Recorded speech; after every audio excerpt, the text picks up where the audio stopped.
Bonjour et bienvenue sur la chaîne Salma Parenting Coach où je vous offre des outils concrets pour la vie familiale de tous les jours. Likez cette vidéo et suivez-moi sur ma chaîne YouTube.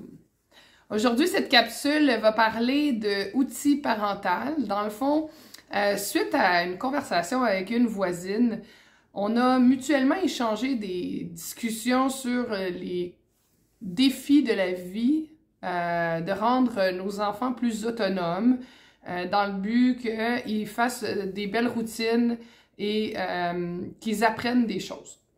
Donc, on a décidé de faire un tableau.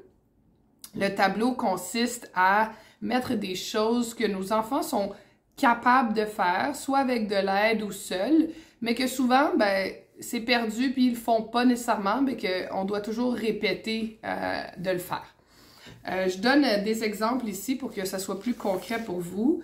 Un de mes enfants, c'est de rester calme dans sa chambre le matin parce que souvent il se réveille puis il fait tellement de tapage et de bruit que ça réveille tout le reste de la maison puis c'est pas toujours agréable quand c'est avant l'heure officielle de notre réveil. Ici chez nous, on a un gros clock puis on essaie de respecter cet horaire-là pour permettre un bon sommeil à tout le monde.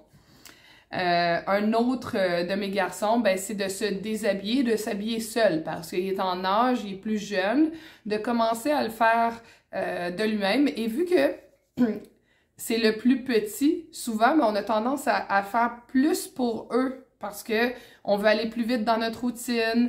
On se dit, il est pas nécessairement capable de le faire, mais pourtant, son grand frère aîné le faisait bien avant lui et son frère du milieu également. Un autre des défis, c'est de défaire leur boîte à lunch en revenant de l'école. Dans les premières années, maman faisait tout. La consigne, c'était dépose ta boîte à lunch sur le comptoir, je vais m'en occuper. L'année suivante, c'était je ouvre ma boîte à lunch et je vide ce qu'il y a à l'intérieur parce que notre école est sans déchets, donc ils nous ramènent les déchets à la maison. Entre moi et vous, ça revient à la même chose de les jeter à la maison ou de les jeter à l'école. Mais il faut quand même qu'on vide la boîte à lunch. Donc, c'est rendu une de leurs responsabilités de faire cela. D'accrocher leur manteau quand ils arrivent. Hein? Parce qu'avant d'avoir ce super tableau, j'avais beau le répéter, il y avait toujours un ou deux ou même des fois 3 manteaux qui traînaient dans l'entrée de la maison. Et j'ai pas envie de me retrouver à devoir tout faire en arrière d'eux. J'en fais déjà beaucoup, mon conjoint également. Et c'est clairement pas le rôle non plus d'une femme de ménage ou d'une housekeeper qui rentre chez vous de devoir ramasser derrière nous. Suite à ce beau tableau individuel de chacun des enfants, que vous avez un enfant ou plusieurs enfants, c'est possible de faire, là, un tableau de renforcement positif. C'est de donner une petite étoile à chaque jour où est-ce qu'ils ont accompli des tâches, que ce soit passer leur soie dentaire, ranger leurs jouets, peu importe ce que c'est. Et c'est cumulatif en groupe. Donc, il n'y a pas de compétition entre eux. Ils ramassent chacun leurs étoiles et à la fin, on cumule les étoiles et ça peut nous donner des avantages.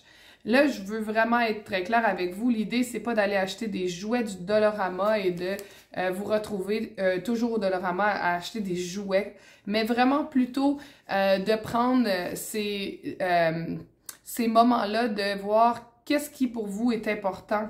Des moments de famille, des moments qu'on peut écouter la télé avec un sac de popcorn. Ça peut être un resto familial. Je me souviens d'une fois, on avait vraiment accumulé quand même beaucoup de points, qu'on s'est dit, OK, on va aller au resto au coin de la rue, ça va coûter 30 points. On a pris 30 points ensemble, on les a soustrait et ça fait également apprendre des mathématiques aux enfants. Donc, ce qu'on fait, c'est qu'on a une genre de échelle 10, 20, 30, 40, 50, 60, et là, ça monte. Et à chaque 10 points, les enfants vont aller colorier et atteindre leur échelle pour leur soi-dite récompense. Donc, ils peuvent choisir un moment de qualité avec maman, 5 minutes de plus de lecture avec papa. C'est vraiment à nous, en tant que parents, de choisir qu'est-ce qu'on priorise et qu'est-ce qu'on a envie de leur apporter. Et on connaît aussi les intérêts de nos enfants. Moi, j'en ai qui ont des intérêts de Lego, d'autres qui ont un intérêt plus vers la télé ou vers une activité extérieure. Donc, on va aller cibler leurs intérêts pour leur permettre de pouvoir avoir cette petite récompense-là lorsque ils ont cumulé un nombre d'étoiles au total. Donc, si vous avez aimé ce vidéo de capsule, likez-le et suivez-moi sur ma chaîne YouTube pour une prochaine capsule de Parenting Coach. Bonne journée!